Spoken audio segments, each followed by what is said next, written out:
जय जवान जय किसान ही घोषणा कोणी केली तर लाल बहादूर शास्त्री. मारो फिरंगी को हे कोणी तर मंगल पांडे यांनी बघा. जय जगत हे विनोबा भावे यांनी घोषणा केली ती.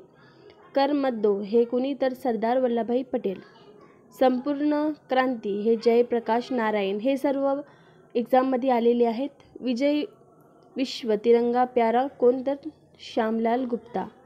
पार्षद वंदे मातरम बंकिमचंद्र चटर्जी. जनगण मन तर रवींद्रनाथ टागोर. साम्राज्यवाद का नाश हो हे कोणी तर भगतसिंग. स्वराज्य हमारा जन्मसिद्ध अधिकार है हे कोणी तर बाळ गंगाधर टिळक यांनी बघा. इन्कलाब जिंदाबाद हे कोणी तर भगतसिंग यांनी. चलो दिल्ली हे कोणी तर सुभाषचंद्र बोस. करो या मरो महात्मा गांधी यांनी आणि जय हिंद हे सुभाषचंद्र बोस यांनी. धन्यवाद.